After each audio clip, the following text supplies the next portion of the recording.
यो गृह मन्त्रालयको पत्र कहाँ छ? परराष्ट्र मन्त्रालयले लेखिएको छ। त्यो पत्र बिचौलियाको हातमा छ। त्यो देखाएर ठगी गरेको हो। तीन नेता बस्दै सामसुम पार्दै भन्ने खालको आशयको आर्टिकल थियो। आज पनि देखिराखेका थियौँ। अहिले हामी आउँदा आउँदै पनि मिटिङहरू चलिराखेका छन्। यसलाई सामसुम हुन दिन भएन। यो मुख्य सचिवले शङ्कर बाराई गरेको साइनको पत्र हो। गृह मन्त्रालयले लेखिएको पत्र हो। त्यो पनि बिचौलियाको हातमा छ। बिचौलियाले देखाएर ठगी गरेको छ। हेर्नुहोस्, हामी तपाईँको प्रक्रिया अगाडि बढाइरहेछौँ। यस्ता भ्रष्टाचारको जुन पेमेन्ट छ नेपालमा हुँदैन। त्यो बाहिर उसको ट्रान्जेक्सन हुन्छ। त्यसकारण नेपालको ब्याङ्किङ सिस्टम त्यसबाट छैन। इटा बिटा ठिटा हैन, इटा पनि चाहिन्छ, बिटा पनि चाहिन्छ, ठिटा पनि चाहिन्छ। यो बिना तपाईँ चुनाव लड्ने आँटै नगर्नुहोस् भन्थे। हामीले त्यो मोडेललाई परास्त गरेन यसपालि। पैसा एकुमुलेट गर्ने, किनबेच गर्ने र त्यसबाट कसैलाई त्यससँग कम्पिट गर्न नसक्ने। उसले सन्देश शर्मामाथि जारी दिएको थियो कहिले? 2079 साल अनि 18 गते जेष्ठमा दिएको थियो। त्यो दिएको बेला दुईजना मान्छे समात्यो थियो, तर गृहमन्त्रीको ठाडो आदेशले त्यसलाई छोडियो। त्यो बेला अहिले समातिएको गृहमन्त्री थियो त्यहाँ। राजनीति सङ्ल्याउने भन्ने मेरो एउटा चुनावको नारा पनि थियो। अर्थतन्त्र उकास्ने, राजनीति सङ्ल्याउने। ठगी त हुँदै हो, किर्ते हुँदै हो, भ्रष्टाचार देखिहालियो, मानव तस्करी हुँदै हो, ट्रान्सनेसनल सङ्गठित अपराध पनि देखियो र यो सबैलाई जोडेर यसको गाम्भीर्य चाहिँ राजद्रोहमै, सेडिसनमै गएर चाहिँ टुङ्गिन्छ। 3 बजे राति पुलिस गएको थियो, किनकि त्यो बहादुर राय माझी भागेको कारणले पुलिसको मुख पोल्या थियो कि यो पनि भाग छ। त्यस कारण 3 बजे गए, चुकुल लगेर 2 घन्टा फोन घुमाउँदै गऱ्यो। देशको सम्पूर्ण अथोरिटी, आइजीदेखि लिएर प्रधानमन्त्रीदेखि लिएर सबै। लास्टमा एउटा डिपिएमको फोन उठ्यो र दौडेर गएर डिपिएम कहाँ गयो? पिएम के यहाँ, कि तुरन्त पुलिस फिर्ता गर्नुहोस्, गृहमन्त्रीलाई आदेश दिएर विड्र गर्नुहोस्, न त कोलिसन टुट्छ र सरकार जान्छ।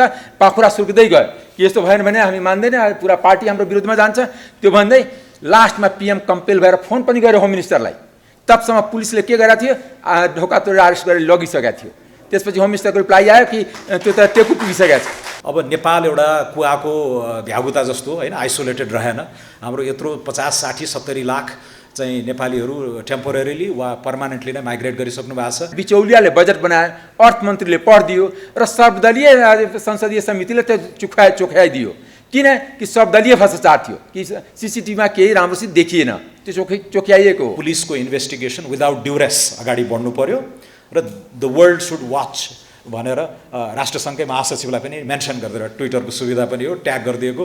अन्तर्राष्ट्रियकरण गर्यो यसले भनेर पनि प्रहार गर्यो। अहिले कुनै एकदमै करप्ट व्यक्ति भनेर समाजमा चिनिएको पात्रले पनि आएर हाक्का हाकीलाई प्रमाणित गर्न त मलाई जेल हाल भनेर चुनौती दिन सक्ने अवस्था कसरी आयो? यो घटना टर्निङ पोइन्ट हो, नेपालको पोलिटिकल टर्निङ पोइन्ट हो। नेपालको यसको लार्जर कन्टेक्स्टको लार्जर पिक्चरमा अहिले भन्न चाहन्छु, नेपालको न इकोनोमी नेपालीको हातमा छ, न नेपालको डेमोक्रेसी नेपालीको हातमा छ। यो पार्लिमेन्ट कम्प्लिटली नेकेड छ, न्युड छ। म हाफ नेकेड। तपाईँ पनि 2-4 जनालाई त जागेर देखाउनुहोस् न भनेको थिएँ मैले क्रुडली भन्दाखेरि। अनि मलाई प्रेम राईजीले के भन्नुभयो भने त्यो तपाईँले नाम लिएका अथवा तपाईँले अहिले चर्चामा आएका पात्रहरूको बैङ्क खाता खोलेर हेर्नुभयो भने त्यो 2 लाख 3 लाख पनि नहुन सक्छ। हुँदा अब करप्सनलाई लिगलाइज गरेरै गर्ने पनि देखियो। त्यो अब हिरा सुनको मैले सम्म टुङ्ग्याएँ। एउटा अर्को नियमावलीहरू बकाइदा संशोधन गरेरै गर। मेरो 10 वर्षको छोराको पनि नागरिकता खै भन्नेसम्मका प्रश्नहरू आए होइन। अनि सारा खोजेछन् यिनीहरूले, यति सृजनशील, यति कल्पना चाहिँ गरेर वर्स्ट आरोपहरू पनि त्यो त्यति। अब मैले उत्तर दिउँला भन्दै थिएँ, साथीहरूले यो नचला भने त्यतिकै सामसुम भयो। अहिलेको जमानामा 4 जना प्रधानमन्त्रीहरू हेलिकप्टरमा उत्रेर आएर चक्लेट बाँडा जस्तो मन्त्री बाँड्दै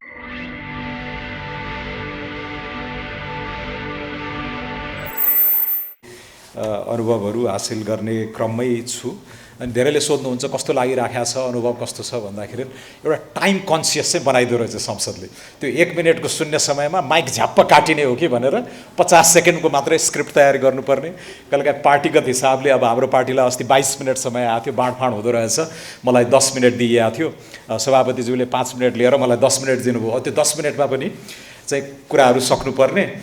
अनि फेरि नेपाल हो होइन, सभामुखको घडी र मेरो घडी त फरक होला होइन। त्यो भए हुनाले 9:45 सेकेन्ड राखेर मैले आफ्नो टाइमर यसरी चाहिँ लाने गरेको थिएँ। अस्ति केही साथीहरूले त्यसमा टिप्पणी पनि गर्नुभयो होइन, ग्याजेट नै लगेर रोस्टमबाट बोलेछ यो वाग्लेले चाहिँ भनेर कमेन्ट गर्नुभएछ होइन। सो अहिले पनि 9:40 मैले राखेको छु। यतिमा 3टा विषय म उठान गर्न चाहेँ। एउटा यो काण्डका आयाम र गाम्भीर्यबारे अलिकति अब हाम्रा अग्रजहरूले राखिसक्नु भएको छ। अर्को यो भ्रष्टाचारकै बदलिँदो स्वरूपबारे हामीले अहिले यो एनेक्डोटल नै सही जुन कुराहरू सुनिराखेका छौँ त्यसलाई अब यसको सैद्धान्तिकीकरण गर्ने, यसको चाहिँ कानुनी उपचार, संस्थागत उपचारहरूबारे हामी पछि छलफल गरौँला। तर जे सुनिँदैछ समाजमा अहिले ती बारे पनि म केही कुराहरू राख्छु र अन्तमा यो लङ टर्म हाम्रो शासकीय सुधार, इन्स्टिट्युसनल रिफर्म, संस्थागत सुधारहरूकै कुराहरूबारे पनि म केही राखौँला। र यो राजनीति सङ्घ ल्याउने भन्ने मेरो एउटा चुनावको नारा पनि थियो, अर्थतन्त्र उकास्ने, राजनीति सङ्घ ल्याउने। त्यसमा चाहिँ मेरो आफ्नै केही 2-3 मिनट म व्यक्तिगत अनुभव पनि तनहु 1बाट धेरै साथीहरूको चासो भयो हुनाले त्यसमा पनि म केही राखौँला। अब काण्डका आयाम र गाम्भीर्यबारे त सूर्यनाथजीले, निलाम्बरजीले धेरै कुराहरू राखिसक्नुभयो। यो एकैचोटि यो साइमल्टेनियस ओभरल्यापिङ अफ क्राइम्स, हैन, साइमल्टेनियस ओभरल्यापिङ अफ क्राइम्स, यो महत्त्वपूर्ण छ।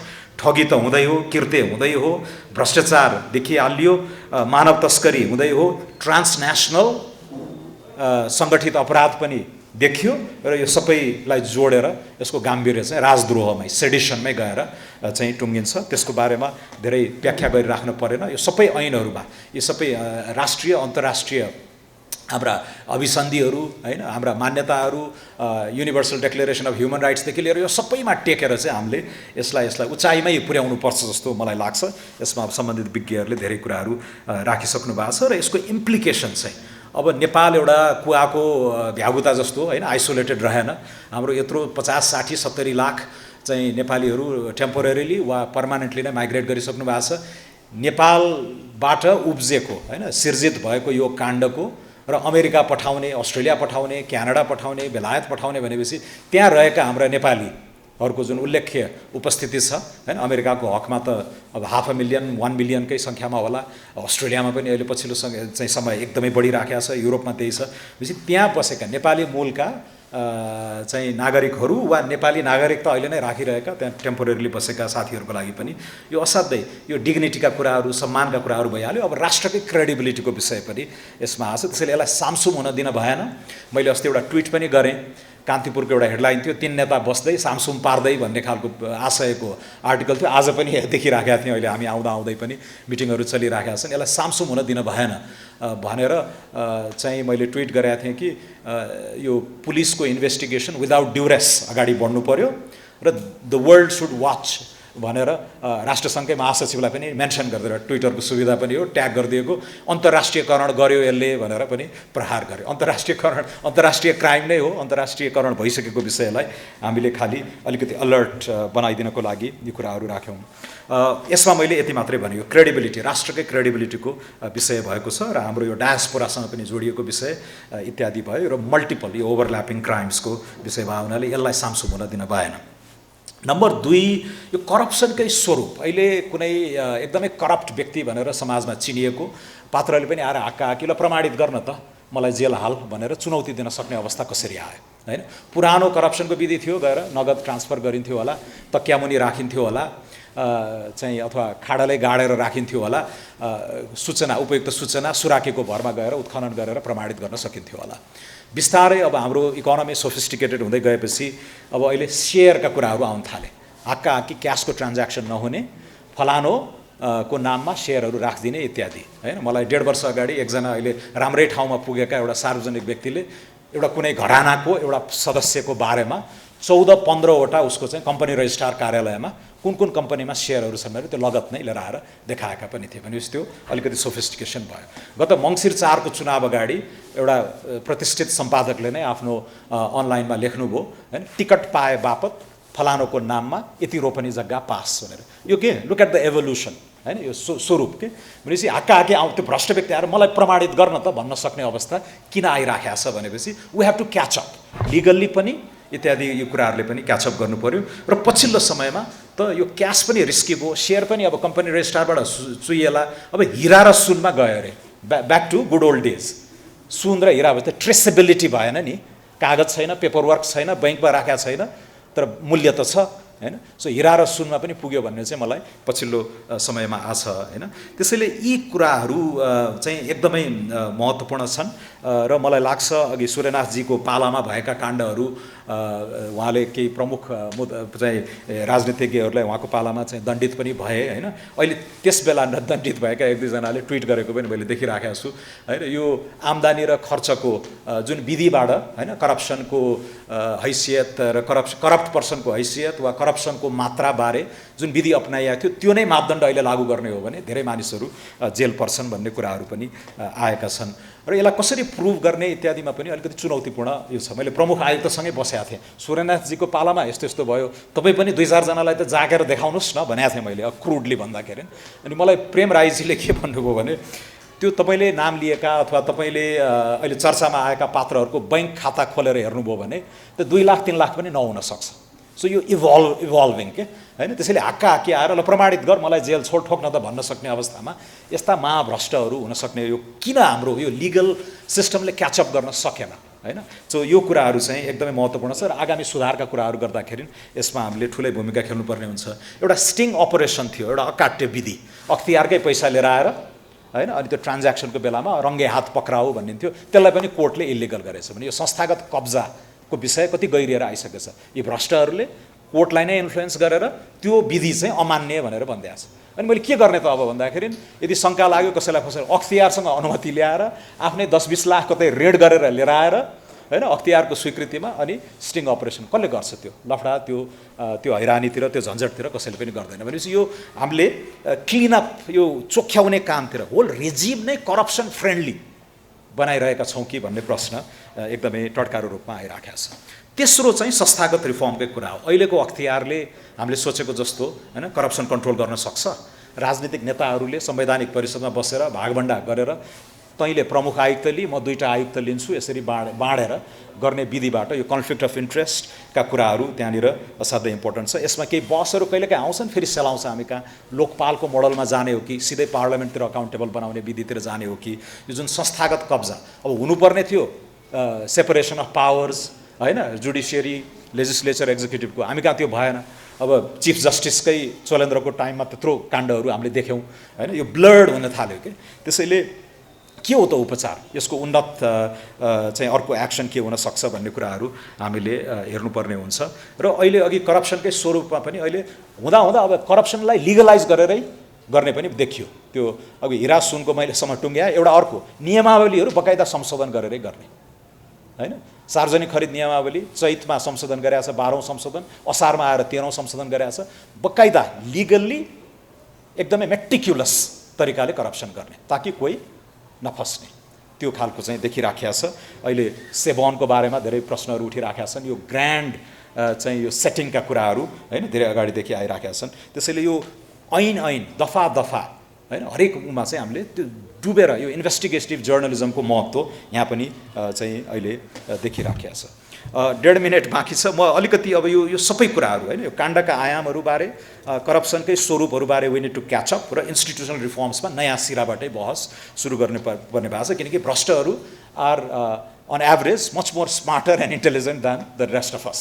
त्यसैले क्याचअप गरौँ र हामी पनि यसमा चाहिँ अगाडि जाउँ। अब तनहुँ 1मा मैले राजनीति सङ्ल्याउने मुद्दा बोकेर गएँ र पहिला जस्तो व्यक्तिगत मेरो छोरालाई जागिर लगाइदेऊ या मेरो आँगनै छोएर बाटो पिच गरिदेऊ भन्ने अलि थोर बहुत आए त्यस्ता मागहरू पनि, तर देशै सपार्नुहोस् है भन्ने खालको माग थियो। सो इन द्याट रिगार्ड हाम्रो डेमोक्रेसी पनि अलिकति मच्योर भइराखेको र मान्छेको एक्सपेक्टेसन्स पनि देशै सही ट्र्याकमा आएपछि अरू कुरा त तफसिलमा छुन् भन्ने खालको त्यो एक्सपेक्टेसन देख्दा मलाई खुसी पनि लाग्यो। र 3टा कुरा यो पहिला भनिन्थ्यो स्पेसली पहाडी जिल्लाहरूमा मधेसमा एउटा खालको भाष्य छ कसरी चुनाव जित्ने भन्ने, साथ अमरेशजीले अलिकति भन्नुभयो। पहाडमा चाहिँ मलाई जहिले पनि वार्न गरिएको थियो इटा बिटा ठिटा होइन, इटा पनि चाहिन्छ बिटा पनि चाहिन्छ ठिटा पनि चाहिन्छ, यो बिना तपाईँ चुनाव लड्ने आँटै नगर्नुहोस् भन्थे। हामीले त्यो मोडेललाई परास्त गऱ्यौँ यसपालि होइन, न इटा न बिटा न ठिटा, एकदम सोचस्फूर्त किसिमले। So that's good news for अब 84 सालको आम चुनाव र हाउ वी गो फर।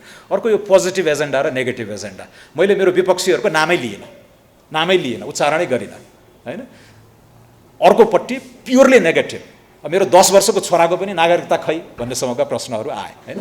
अनि सारा खोजेछन् यिनीहरूले, यति सृजनशील यति कल्पना चाहिँ गरेर वर्स्ट आरोपहरू पनि त्यो त्यति मैले उत्तर दिउँला भन्दै थिएँ, साथीहरूले यो नचला भने त्यतिकै सामसुम भयो। तर त्यो उत्तर दिन पाएको भए झन् मेरो अझै भोट बढ्थ्यो होइन। तर ती कुराहरू, त्यो पोजिटिभ र नेगेटिभका कुराहरू र जुन हत्खण्डाहरू होइन, अहिलेको जमानामा 4-4 जना प्रधानमन्त्रीहरू हेलिकप्टरमा उत्रेर आएर चक्लेट बाँडा जस्तो मन्त्री बाँड्दैको what planet do they live on भन्ने कुरा चाहिँ जनताले देखाइदिए क्या। जहाँ उत्रिएको थियो त्यहाँ 1700 भोट खसेकोमा कति मेरो 1100 भोट आएको छ मेरो होइन। जहाँ जहाँ साडी बाँडे त्यहाँ मेरो भोट बढेको छ होइन। भनेपछि यो एउटा रियाक्सन के, यो चाहिँ यो इट्स भेरी एक्साइटिङ। यो चाहिँ मलाई लाग्छ यसले धेरै लेसनहरू दिएको छ, धेरै एकैचोटि यो सन्देशहरू धेरै कुराहरूको दिएको छ। र अर्को डायस्पोरा र सूचना प्रविधिको पनि महत्त्व यसपालि तनहुँमा देखियो र यो पनि good news for improving Nepal's democratic health. कि डायस्पोरा जति सशक्त बनाउँछ, अब ऐन नै लिएर आएर त्यो भोटिङ राइट नै दिनेतिर हामी गयौँ भने यो एकै झट्कामा क्लिनअप हुने पनि मैले देखिराखेको छु आइसिटीका कुराहरू। र अल्टरनेटिभ मिडियाको यसको चाहिँ यो टु एज्ड के डबल एज स्वर्ड जस्तो छ होइन। अब पहिला अहिलेको म 12 दिनको क्याम्पेनिङमा लगभग युनिभर्सली रेकग्नाइज्ड भएँ तनहुँ जस्तो असाध्यै विकट टेरेन भएको ठाउँमा। त्यही प्रकृतिको राजनीति 48 सालदेखि मैले सबै हेरिराखेको छु। 48 सालमा सायद यो खालको जनसम्पर्क, फेसियल रेकग्निसन, नेम रेकग्निसनको लागि सायद 15 वर्षको राजनीतिक लगानी चाहिन्थ्यो होला क्या होइन। मैले 12 दिनमा त्यो गरेँ, कारण आइटी होइन, आइटी र यो अल्टरनेटिभ मिडियाको रिच। त्यसैले यसले अब यसका नेगेटिभ डिसइन्फर्मेसन, मिसइन्फर्मेसनका कुराहरू पनि छन्, तिनलाई कसरी टेम गर्ने कुराहरू त छँदैछन्। तर यो सोझै राजनीतिज्ञ भोटरसँगै जोडिने र यो राजनीतिक कार्यकर्ताहरूको एउटा भद्दा पङ्क्ति जो बिचौलियाको रूपमा काम गर्न बाध्य बनाइएको छ, त्यसलाई हामीले वाइप आउटै गर्न सक्ने सामर्थ्य पनि राख्यौँ। सो एकदमै ट्रान्सफर्मेटिभ कुराहरू पनि यहाँ भएका छन्। र मलाई लाग्छ यो लेनिनले भनेर रहेछन् होइन, there are decades when nothing happens and then there are weeks when decades happen भनेर रहेछ रुसी क्रान्तिमा।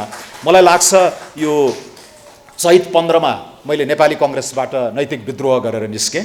यो अक्षम गिरोह र ग्रान्ड लार्सेनीको मुद्दा चाहिँ उठाएर मैले विद्रोह गरेँ। चैत 17 गते मैले राष्ट्रिय स्वतन्त्र पार्टी, अब म कम्युनिस्ट चाहिँ बन्न नसक्ने भए हुनाले एउटा वैकल्पिक लोकतान्त्रिक दल नै खोजीमा म राष्ट्रिय स्वतन्त्र पार्टीमा गएँ। चैत 19 गते म तनहुँ टेकेँ। चैत 20 गते मैले आफ्नो दाखिला गरेँ। 2 दिन निर्वाचन आयोगले समय लियो यो दाबी विरोध इत्यादि बारे। चैत 24 गते म मैदानमा उत्रेँ। वैशाख 7सम्म मैले क्याम्पेन गरेँ घर दैलो। 42वटै वडामा पुगेँ, सकेसम्म बस्तीहरू त्यहाँका तनहुँका आदरणीय बुवा आमा दाजुभाइ दिदीबहिनी सबैका पुगेसम्म आफ्नो सन्देश लिएर पोजिटिभ क्याम्पेन लिएर चाहिँ म पुगेँ। वैशाख 7देखि मौन अवधि सुरु भयो। धेरै चलखेल त्यही पिरियडमा गरेँ तर काम लागेन। वैशाख 10 गते मतदान भयो। वैशाख 12 गते नतिजा आयो। वैशाख 15 गते आएर मैले सांसदको शपथ ग्रहण गरेँ होइन। चैत 15देखि वैशाख 15को बिचमा यो एउटा जुन एउटा अनुभव हासिल गरियो नि, यो मेरो विचारमा करप्सन, गुड गभर्नेन्स, इकोनोमिक चाहिँ रिफर्म्सहरूको यो सबैको लागि एउटा टर्निङ पोइन्ट होस् भन्ने मेरो चाहना पनि छ। अब बाँकी क्वेसनहरू पछि आउलान्, अहिलेलाई मैले यति नै। एउटा प्रश्न मेरो तपाईँ माइक छोड्नु अगाडि, यो आजको छलफलको केन्द्रबिन्दुमा रहेको र तपाईँबाट आएको शब्द, 2 शब्द ग्रान्ड लार्सनी, ग्रान्ड लार्सनी परिभाषित गरिदिनुहोस् न बस्नु अगाडि। अब यो डिक्सनरी मिनिङ चाहिँ अब ठगीसँगै सम्बन्धित हो। महाठगी सुशीलजीले पनि भन्नुभयो होइन। तर मैले इङ्गित गर्न खोजेको चाहिँ यो करप्सन कहिलेकाहीँ यो एउटै शब्द महत्त्वपूर्ण आफैमा होला, तर यसलाई दोहोऱ्याउँदा त्यो महत्त्वहीन बन्दो रहेछ। अङ्ग्रेजीमा हामी क्लिसे भन्छौँ नि। So everybody talks about corruption, नेपालीमा पनि भ्रष्टाचार हुने, त्यो कहिलेकाहीँ एउटा फ्रेसनेस लिएर आउन सकियो भने अलिकति राम्रो हुन्छ भनेर मैले योभन्दा अगाडि एउटा 32 मिनटको मेरो करप्सन बारे, ललिता काण्ड, ललिता निवास काण्ड इत्यादि बारे चाहिँ बोलेको एकजना पूर्व सचिव रामकुमार शर्माको भ्रष्टाचार सम्बन्धी किताब। अहिले 2टा सचिवले एउटा राम्रो किताब लेख्नु भएको छ भ्रष्टाचार सम्बन्धी। शरदचन्द्र पौडेल जसलाई गलत किसिमले फसाइएको थियो, उहाँले पछि निवृत्त भएपछि एउटा ठुलो भ्रष्टाचारको एउटा ठुलो किताब लेख्नुभयो। अर्को रामकुमार शर्मा, उहाँले पनि लेख्नु भएको थियो। मैले त्यो दुईटैलाई इङ्गित गरेर त्यो कार्यक्रममा चाहिँ बोलेको। यसलाई चाहिँ मैले अलिकति यो हरेक नियुक्तिमा, हरेक प्रमुख नियुक्तिमा लेनदेन हुने, लगभग सबै महत्त्वपूर्ण नीतिहरू सेटिङबाट चल्ने, अघि मैले भने नि नियमावली नै संशोधन गरेर लिगलाइज गरेर जाने, र त्यो सबैलाई चेक गर्न बसेका सार्वजनिक संस्थाहरू, हाम्रा कन्स्टिट्युसनल बडिजहरू हुन्, अरू चेक्स एन्ड ब्यालेन्सेस गर्नुपर्ने होइन, लोकतन्त्रका सैद्धान्तिक संस्थाहरू हुन्छ नि, यसले बदमासी गर्यो भने त्यो एक्सेसेसहरू रोक्ने र डेमोक्रेसीलाई एउटा मोडरेटेड गभर्नेन्सको रूपमा अगाडि लाने संस्थाहरू चाहिँ कब्जामा कसरी अघि अख्तियारको जस्तै निर्वाचन आयोगको जस्तै भनेपछि हरेक हाई प्रोफाइल नियुक्ति लेनदेन हरेक नीति सेटिङमा अब सीसीटीभी काण्डदेखि लिएर धेरै मैले हरेकको त्यसको भयो र त्यो रोक्नुपर्ने सार्वजनिक संस्थाहरू पब्लिक इन्स्टिट्युसनहरूको क्षयीकरण कब्जा मार्फत हैन त्योलाई चाहिँ इङ्गित गर्नलाई यो ग्रान्ड लार्सनी भनेर अलिकति नेपालको हकमा बृहत्तर रूपमा चाहिँ मैले परिभाषित गरेको हो। धन्यवाद। राष्ट्रमा त्यसको आइना मात्र हो, एउटा एक्जाम्पल मात्र हो यस्ता सबै। किनकि म यहाँ केही डकुमेन्ट लिएर प्रस्तुत भएको छु, एउटा केस स्टडी पनि छ। मैले बारम्बार सञ्चारकर्मी साथीहरूलाई के भनिरहेको छु कि म 100वटा फाइल अध्ययन गरिरहेको छु। 100वटा फाइलमध्ये एउटा फाइल एउटा यो मानव तस्करीको मुद्दामै एउटा केस स्टडी जाहेरी सहित र इभन राज्यको बिचौलियाको पहुँच कसरी मन्त्री परिषददेखि लिएर गृह मन्त्रालयदेखि लिएर परराष्ट्र मन्त्रालय सबैको पत्र उसको हातमा छ। त्यो पत्र देखाउँदै ठगी गरेको छ। इभन नकली आइडी कार्ड बनाएर ठगी गरिरहेछ। त्यस कारण मैले एउटा केस स्टडी पनि भन्न चाहन्छु। कारण कि हामी यो 15 वर्षमा जुन हामी एउटा लोकतन्त्र बनाए, लोकतन्त्र कन्भर्टेड केमा भयो? दलतन्त्रमा भयो। लोकतन्त्र दलतन्त्र फरक कुरा हो। लोकतन्त्र रुल अफ लबाट चल्छ, दलतन्त्र रुल बाई ल चल्छ। दलपतिले जे भन्छ त्यही कानुन हुन्छ।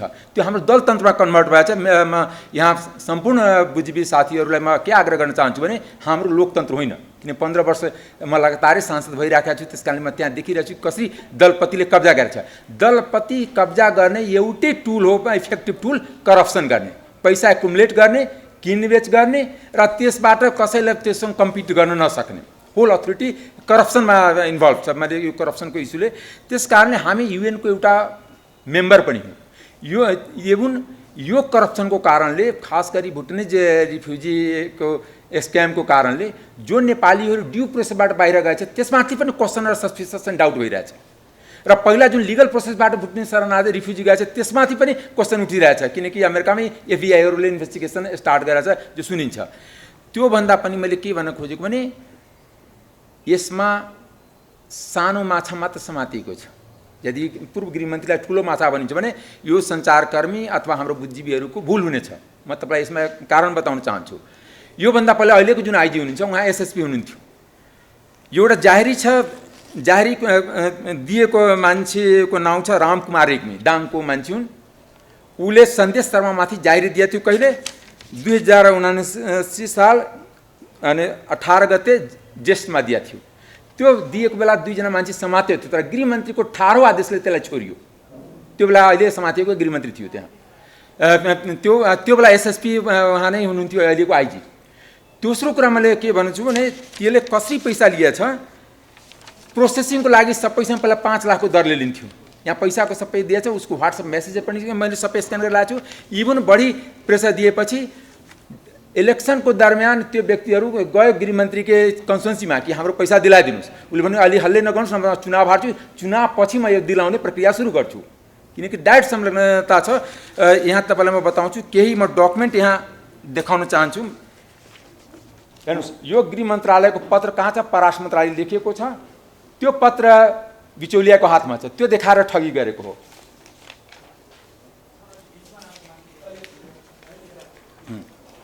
दोस्रो, यो मुख्य सचिवले शङ्कर बैरागी गरेको साइनको पत्र हो, गृह मन्त्रालयले लेखिएको पत्र हो। त्यो पनि बिचौलियाको हातमा छ। बिचौलियाले देखाएर ठगी गरेको छ। हेर्नुहोस्, हामी तपाईँको प्रक्रिया अगाडि बढाइरहेछौँ।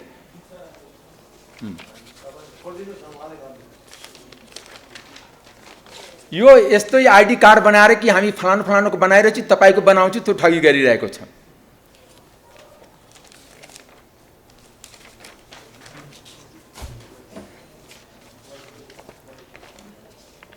यो ग्लोबल आइएमईको चेक हो 90 लाखको। उसले 4 करोड दिँदाखेरि प्रेसर दिएपछि 90 लाख फिर्ता गर्यो, तर त्यो चेक बााउन्स भएछ। त्यो चेक यहीँ छ। अर्को चेक पनि छ 30 लाखको चेकको, यहाँ पनि यो पनि बााउन्स भएछ। यसमा अरबौँ पैसा उठेछ। र यहाँ मैले एउटा केस स्टडीको लागि ल्याएको छु कि कसले कति पैसा दिएछ। रामकुमार रेग्मीको ग्रुपले 1 करोड 2,50,000 रुपियाँ दिएको थियो।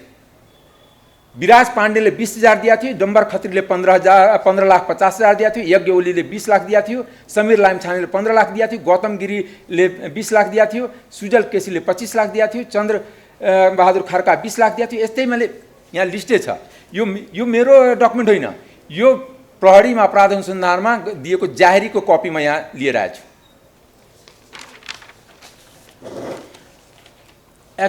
यो 15 वर्षमा हाम्रो राज्य कसरी अगाडि बढ्यो त्यसको म एउटा खाका तपाईहरुको सामने बताउँछु। पहिला पहिला कुनै पनि रेगुलेटरी बडी हो, चाहे क्यानको डीजी होस्, क्यान भनेको civil authority of civil aviation authority of Nepal, त्यसको नागरिक उड्डयन प्राधिकरणको डीजी आजकल बिचौलियाले नियुक्ति गर्छ, मन्त्री प्रधानमन्त्रीले नियुक्ति गर्दैन। अहिले कुनै पनि डीजी सचिव रेगुलेटरी, चाहे सम्पत्ति शुद्धिकरणको डीजी हो, चाहे राजस्व अनुसन्धानको डीजी होस्, त्यो तिनीहरू नियुक्तिको लागि कहाँ जान्छ? बिचौलियाको कहाँ जान्छ? त्यो त्यसले पैसा बास्केट फन्ड बनाएको छ, हुन्छ दिन्छ। त्यो तिनटै यहाँ एउटा मेजर करप्सनको टुल के हो भने अरू कन्ट्रीमा गभर्नमेन्ट रुलिङ पार्टीले करप्सन गर्छ, अपोजिसनले हल्ला गर्छ, यहाँ अल पार्टी करप्सन छ, अल पार्टी कन्सेन्सस करप्सन छ। This is the new terminology in Nepal only. र दोस्रो कुरा के छ भने यहाँ करप्सनको विभिन्न रूप छ, जुन केही रूप उहाँले भन्नुभएछ हाम्रो पूर्व वक्ता माननीय डाक्टर स्वर्णिम बाग्लेले। म त्यसमा केही थप दिन चाहन्छु, त्यसमा केही एडिसन गर्न चाहन्छु। उहाँ सेयर मात्रै कुरा भन्नुभएछ। मैले देखेको बुझेको 1000 व्यक्तिको पैसा दुबईमा क्यापिटल फ्लाइटको थ्रु गएछ। सैकड़ों मान्छेको घर छ, उसँग गोल्डन भिसा छ, यहाँ ठुला घराना छ, त्यसमा पोलिटिशियन, हाइली ब्युरोक्रेट्स र बिजनेसम्यानको पैसा छ। 15-20 जना ब्रोकरलाई समातेर कारबाही गर्यो भने नेपालको इनएक्सेस टुट्छ। उसलाई समातेर कि इन्ट्रोगेट गर्यो भने तिमी कुन कुन नेतालाई कति पैसा दिएछ, कुन कुन नियुक्तिमा कति गएर छ। त्यसकारणले हरेक नियुक्ति आजको दिनमा उसको टेन्डर छ, त्यसको कस्ट छ, कसले टेन्डर बिड गर्छ। ठुला ठुला कुरा म तपाईँलाई बताउँदैछु, चाहे एनटिए को नेपाल टेलिकम अथोरिटीको होस्। र यस्ता भ्रष्टाचारको जुन पेमेन्ट छ नेपालमा हुँदैन, त्यो बाहिर उसको ट्रान्जेक्सन हुन्छ। त्यसकारण नेपालको ब्याङ्किङ सिस्टम त्यसबाट छैन। त्यसै कारणले दुई थरीको करप्सन छ। एउटा करप्सन छ इभेन्ट बेसिस, एउटा करप्सन छ पोलिसी बेसिस। पोलिसी करप्सन डरलाग्दो छ। जस्ट लास्ट इयर तपाईँले मैले बारम्बार भने पनि पार्लियामेन्टमा पनि भने कारण यहाँ पनि भन्छु, लास्ट टाइममै बिचौलियाले बजेट बनायो, अर्थमन्त्रीले पढिदियो र सर्वदलीय संसदीय समितिले त्यो चोख्याइदियो। किन कि सर्वदलीय भ्रष्टाचार थियो, कि सीसीटीभीमा केही राम्रोसित देखिएन, त्यो चोख्याइएको हो। मैले संसदमा पनि भनेको थिएँ, त्यो समितिको संयोजक थियो हाम्रो लक्ष्मणलाल कर्ण, त्यही पाप लागेर उहाँको जमानत जब्त भएको हो। जनताले तय गर्छ नि। मैले तपाईहरुसँग के विनम्रता साथ अनुरोध गर्छु कि आजको दिनमा सोशल मिडियाको लाख डिमेरिटको बाद पछि पनि एउटा पावरफुल टुल छ। आजको दिनमा पावरफुल इफेक्टिभ टुल छ। सोशल मिडियाले नै यो करप्सनलाई कारबाही गराउन अगाडि बढिरहेछ। अस्तिको दिन भन्दैछु, यहाँ जम्मैले अरेस्ट भइसकेपछि वाहवाही लिइरहेछ, तर अरेस्ट भइरहेको थिएन। कसरी भयो त म बताइदिन्छु। 3 बजे यहीँ अनि पुलिसको higher officer retired Devendra Subedi हुन्छ, is one of the competent officer and honest officer थियो। 3 बजे राति पुलिस गएको थियो, किनकि टो बहादुर राय माझी भागेको कारणले पुलिसको मुख पोल्या थियो कि यो पनि भाग छ। त्यस कारण 3 बजे गए, चुकुल लगेर 2 घण्टा फोन घुमाउँदै गऱ्यो। देशको सम्पूर्ण अथोरिटी, आइजीदेखि लिएर प्रधानमन्त्रीदेखि लिएर सबै। लास्टमा एउटा डिपिएम को फोन उठ्यो र दौडेर गएर डिपिएम कहाँ गयो? पीएम के यहाँ, कि तुरन्त फेरि पुलिस फिर्ता गर्नुहोस्, गृहमन्त्रीले आदेश दिएर विड्र गर्नुहोस्, न त कोलिसन टुट्छ र सरकार जान्छ। पाखुरा सुर्किँदै गयो कि यस्तो भएन भने हामी मान्दैन, पुरा पार्टी हाम्रो विरुद्धमा जान्छ। त्यो भन्दै लास्टमा पीएम कम्पेल भएर फोन पनि गर्यो होम मिनिस्टरलाई। तबसम्म पुलिसले के गरेको थियो? ढोका तोडेर अरेस्ट गरेर लगिसकेको थियो।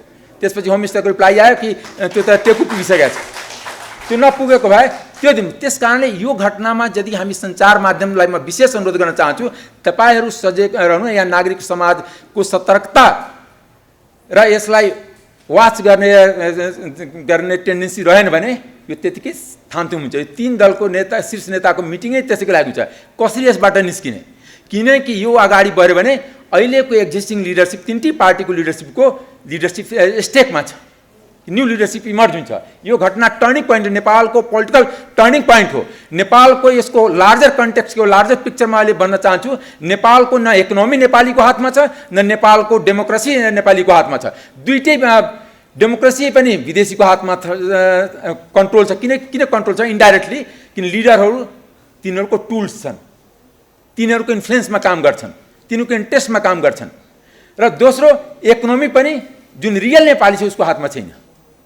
त्यस कारणले इकोनोमी जबसम्म हातमा हुँदैन र कम्प्लिट जुन 15-20 वर्षमा जुन बिचौलिया तन्त्र डेभलप भएछ, पहिला पनि करप्सन हुन्थ्यो, तर नेताहरू डाइरेक्ट लिन्थ्यो चुनावको लागि 1 लाख 2 लाख 5 लाख 10 लाख लिन्थ्यो। अहिले के भएछ भने करप्सनको जुन साइज यति बढिरहेको छ, अरबौँमा करप्सन हुन्छ। म एउटा इक्जाम्पल दिन चाहन्छु। एनसेलको जो मूल कम्पनी छ एक्जियाटा कम्पनी छ, जसको 80% सेयर छ, त्यसको हेडक्वार्टर मलेसियामा छ। त्यहाँ 75 करोडको डिल भएछ। यो बेला पहिलाको प्रधानमन्त्रीको छोरा गएर 12.5 करोड बुझेर कि जुन 2029 मा उसको जनवरीमा नेपाल सरकार ह्यान्डओभर गर्नुपर्छ बुट सिस्टमबाट बनेको बिल्ड अपरेट एन्ड ट्रान्सफर। त्यो ट्रान्सफर गर्ने नेपाल सरकार कहिले 2029 आपको 6 वर्षभित्रै ट्रान्सफर गर्नु, 2029 को जनवरीमा ट्रान्सफर गर्नु पर्यो। त्यसलाई ट्रान्सफर नगर्नलाई अझ अनदर तरिकाले 25 वर्ष थप्नको लागि अर्को कम्पनी नामाकरण गरेर अर्कोलाई टेक ओभर गराएर त्यो गर्नलाई 75 करोडको कमिटमेन्ट छ। त्यो 12 करोडको अति पेड पनि भइसक्यो। यस्ता कुराहरूलाई हामी नजर ट्र्याकिङ गरिराखेका हुन्छौँ। यो जुन जति करप्सनको इस्यु छ, करप्सन इज नट ओन्ली, यसले के हुन्छ यहाँको शिक्षा बिगाडिदियो, यहाँको हेल्थ बिगाडिदियो, यहाँको इन्फ्रास्ट्रक्चर बिगाडिदियो, यहाँको समाजलाई बिगाडिदियो, अनि सोसल फ्याब्रिकलाई तोडिदियो। किनकि आज युवाहरू विदेश नि बाध्य छ। Corruption is not only corruption, corruption is the यसको इम्प्लिकेसन लार्जली हरेक सेक्टरमा परेको छ। करप्सनको कारणले यहाँको government education system means public education system completely ध्वस्तमा छ, कोमामा छ। गभर्मेन्ट हेल्थ सिस्टम कम्प्लिटली कोमामा छ र गरिबको छोराछोरी विदेशी नै बाध्य छ। त्यस कारणले र त्योभन्दा अर्को करप्सनको एउटा रूप के छ भने यहाँ बस्ने आफ्नो छोराछोरीलाई हुने खानेको कुरा गर्दैछु, 2 थरीको छ। त्यसको छोराछोरी विदेश जाने, यहाँबाट हुन्डीबाट पैसा आने, 10-20 जना हुन्डी व्यापारीलाई कारबाही भयो भने त्यसैबाट थाहा हुन्छ कि कति करप्सन भइरहेछ। त मैले यो खास गरी म यो मेन पोइन्टमा आउन चाहन्छु। नक्कली शरणार्थीको इस्युमा राज्यको जसको काम रुल अफ ल कायम गर्ने होम मिनिस्ट्री त्यही इन्भल्भ छ, जसको प्राइम मिनिस्टर अफिस इन्भल्भ छ, जसको काम देशमा गभर्नेन्स गर्ने, डेभलपमेन्ट गर्ने र देशलाई अरू देशमा चिनाउने एउटा प्रोग्रेसिभको माध्यमबाट, एउटा कम्पिटेन्ट देशको मार्फत, एउटा डेभलप देशको मार्फत र त्यहाँ पनि भएको छ। किनकि यसमा तलदेखि माथि इन्भल्भ छ। यदि डाइरेक्ट नइन्भल्भमेन्ट भएको भए बिचौलिएको हातमा। त्यस कारणले यो एउटा इक्जाम्पल हो। यस्ता 10 केस छ कि कसरी गभर्मेन्ट अथोरिटीको all document in hand with बिचौलिया बार्गेनिङको लागि देखाउन लागि कि look I have so access with prime minister and party leader and such powerful minister, so you can pay me and your work complete हुन्छ। त्यो भन्दै अगाडि बढेको छ। त्यस कारणले अहिलेको च्यालेन्ज के हो भने मैले देखिरहेको छु, एकदम नजिकबाट निहालिराखेको पनि छु। किनकि यो घटनाको उठान मैले अस्ति संसदमा अर्थवस्थ भएको थिएँ। त्यो कुनैमा आवेशमा आएको थिएन या कुनै मूर्खताले पनि आएको होइन।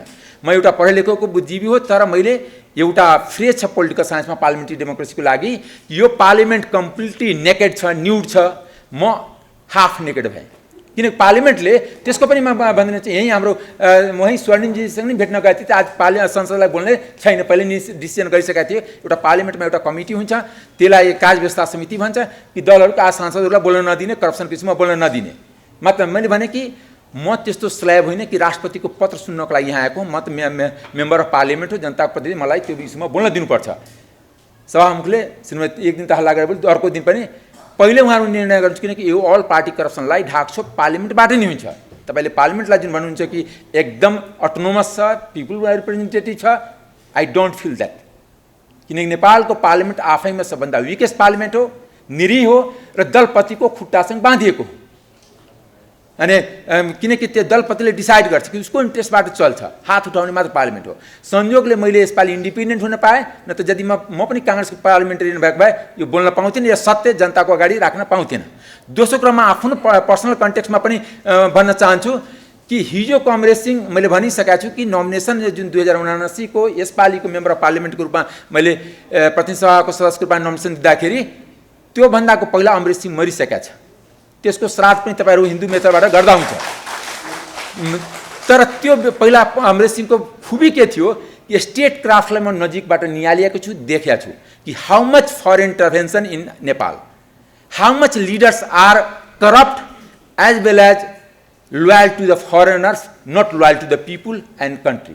त्यो मैले त्यो बुझाएको छु। त्यसको त्यस कारणले म बिस्तारै त्यसलाई म पिपुलमा यसलाई लग्न खोजेकै हो।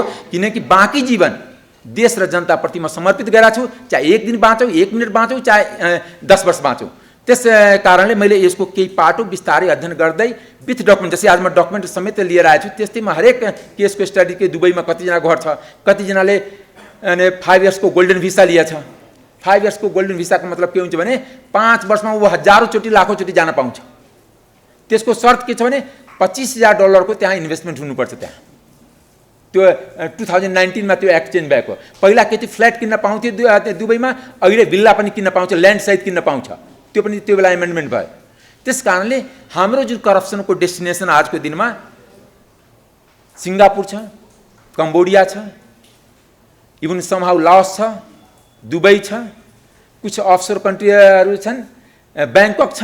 यहाँ ट्रान्जेक्सन हुन्छ। जुन बिचौलियाहरूको अफिस यिनीहरूमा छ, तपाईँले जुन मेजर बिचौलियाहरू जति चिन्छ, म त चिन्छु 10-20 जना बिचौलिया नाम चाहिँ, तर पर्सनली नाम लिन गाह्रो छ। किनकि सत्ताको नजिकबाट मैले निहाल्ने, म सत्तामा कहिले पनि गएन, म कहिले पनि लाभको पदमा गएको छैन। मैले बारम्बार जुन मलाई एकजना अहिलेको गणतन्त्रको पम्फा देवीले एकजना उभ्याएर मेरो विरुद्धमा एप्लिकेसन दिलाउनु, म भोलि आफै अख्तियार प्रमुखको निवेदन दिएर कि मेरो सम्पत्तिको छानबिन होस् र त्यसलाई पब्लिक गरियोस्। किनकि म हरेक साल आफ्नो सम्पत्ति त पार्लियामेन्ट सेक्रेटरिएटमा बुझाइराखेको हुन्छु। म लगातार सांसद छु। मेरो पद सार्वजनिक पद हो, तर लाभको पद होइन। सांसद लाभको, म ल मेकरको पद सार्वजनिक पद हुन्छ, पब्लिक पोस्ट हो, नट बेनिफिसियल पोस्ट हो। किन मैले कुनै एक्जिक्युटिभमा साइन गरेको छैन, कसैलाई ठेक्कापट्टा या लेनदेनमा त हाम्रो त संलग्नता हुँदैन नि। त्यस कारणले मेरो डिसिजनबाट कुनै पनि नेपाल र नेपालीको हार्म अहिलेसम्म भए पनि छैन। त्यस कारणले लास्टमा मैले के भन्न चाहन्छु भने हाम्रो धेरै इस्यु छन्, तर आजको इस्युको मल्टिपल इम्प्लिकेसन छ। यसलाई यो जुन अगस्त ग्यादरिङ छ, यहाँ आफ्नो अनि फिल्डको सबै पर्टिनेन्ट पिपुल आउनुभएको छ। त्यस कारणले मैले तपाईँहरूसँग के हुन्छ, यो पर्टिनेन्ट इस्युमा तपाईँहरूले यदि सजग भए, खास गरी सञ्चार माध्यमसँग मेरो विशेष आग्रह छ कि तपाईँहरू लेखिरह्यो भने जति समाते त्यसलाई कारबाही हुन्छ, यदि लेख्ने भने बोल्न छोड्यो भने जो समाते छ त्यसलाई गोलमटोल गरेर 2-4 जना कर्मचारीलाई फसाएर यो केस उन्मुक्ति हुन खोज्दैछ। त्यो मैले एकदम नजिकबाट बुझिरहेको छु। मैले त्यस कारणले, किनकि यसको जर धेरै छ, तर यसले हाम्रो राष्ट्रको विजत गरेको छ, यसले हाम्रो राष्ट्रको क्रेडिबिलिटी कस्टम गरेको छ। हरेक साल हाम्रो पासपोर्टको ऱ्याङ्किङ तल झरिरहेको छ। त्यो ऱ्याङ्किङ पनि हेर्नुहोस्, पासपोर्टको ऱ्याङ्किङ झर्ने कारणले जुन अन एराइभल भिसा हुन्छ त्यसको नम्बर अफ कन्ट्रीको सङ्ख्या पनि घट्दै जान्छ। अनि त्यस कारणले हाम्रो कन्ट्रीको क्रेडिबिलिटी, हाम्रो पिपुलको फेथ स्टेकमा छ र कन्ट्रीको डेभलपमेन्ट कम्प्लिटली लकजाम छ। यो सबैलाई खोल्नको लागि यो एउटा डिपार्चर हुनसक्छ, यो एउटा टर्निङ पोइन्ट हुनसक्छ।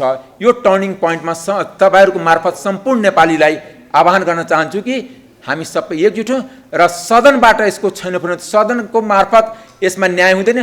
यसको लागि नागरिक समाज सडकमै आउनुपर्छ। जब ठुलो काण्डको भ्रष्टाचारको कारबाहीको लागि सडक नै अन्तिम शक्ति हुन्छ, जनता नै अन्तिम शक्ति हुन्छ, सदन त्यसको लागि इफेक्टिभ टुल हुँदैन। म एउटा पार्लिमेन्टको सदस्यको हिसाबले पनि भन्छु कि त्यो पार्लिमेन्टबाट प्रेसर पढेर यो छानबिन अगाडि बढ्छ या कम्प्लिट इन्डसम्म जान्छ, यो मलाई लाग्दैन। This is the very factual things. अनि किनकि 3 पार्टी त बोल्दैन, बोल्ने भयो भने त्यसलाई रोक हुन्छ। अस्ति सुनिल शर्मालाई बोल्यो चिफ, भोलिपल्ट त रमेश लेखकले त्यसलाई थ्रेट गरेको, तिमी किन बोल्यो बाहिर गएर? म तपाईँलाई बताउँछु, तपाईँ सुनिल शर्मालाई इन्टरभ्यू लिएर सोद्धा पनि हुन्छ। अनि त्यस कारणले यस्तो जुन हुन्छ, त्यस कारणले जुन मेरो विचारले, तर आज मैले पम्फादेवी भनेको वास्तवमा पञ्चायतको पम्फादेवी भन्दा गणतन्त्रको पम्फादेवी बढी करप्ट छ। मैले त्यो गीत पनि गाएँ, 46 सालको सडक आन्दोलनमा मैले भाग लिएको थिएँ। त्यसमा एउटा कुनै वामपन्थीले गीत गाएको थियो, पम्फादेवी ठकुरीको स्विस ब्याङ्कको पैसा नेपाललाई लगाइदियो र सामन्तीको छाला घाममा सुखाइदियो, यो नारा लागेको थियो। अब हामी त्यो बेला कलेज पढ्थेँ, अब बहुदलको लागि हामी 46 सालमा आन्दोलन गरेको मान्छे तपाईँको आगे बढ्थ्यो। त्यो बेला पनि थुनामा गएको थिएँ। जस्तै 63 मा रामेशले लेखेको थियो नि, गाउँ गाउँबाट उठ, बस्ती बस्तीबाट उठ, फेर देशको मुहार। त्यस्तै अहिले गाउँ गाउँ बस्तीबाट उठेर यो भ्रष्टाचारको विरुद्धमा उभिने बेला छ। भ्रष्टाचारी जोसुकै हुन्छ त्यसलाई कारबाहीको दायरामा ल्याउनुपर्छ। भ्रष्टाचारी न लिङ्ग हुन्छ, न जात हुन्छ, न धर्म हुन्छ, न उसको कुनै पार्टी हुन्छ। यदि कुनै समुदायको नाउँमा, लिङ्गको नाउँमा, जातको नाउँमा, धर्मको नाउँमा, पार्टीको नाउँमा बचाउन खोजिन्छ भने नेपाल र नेपालीको अस्तित्व रहँदैन। यति भन्दा म 2 शब्द अन्त गर्छु। धन्यवाद। जय राष्ट्र। यत्रो ठुलो स्क्यान्डलमा कुनै गृहमन्त्रीको हैसियत हुँदैन या कुनै मन्त्रीको हैसियत हुँदैन करप्सन गर्ने। यो पोलिसीगत करप्सन हो र ठुला स्केलको करप्सन हो। त्यसमा प्राइम मिनिस्टर र क्याबिनेटको डिसिजनहरू मैले तपाईँलाई देखाइरहेको छु। अहिलेकी मुख्य सचिव, त्यो बेला मुख्य सचिवको सिग्नेचर पनि मैले देखाइरहेको छु। त्यो एक अर्को कन्फिडेन्समा गरिएको निर्णय हो। त्यस कारणले यसको पुरै यानि तारतम्य समात्नुपर्छ।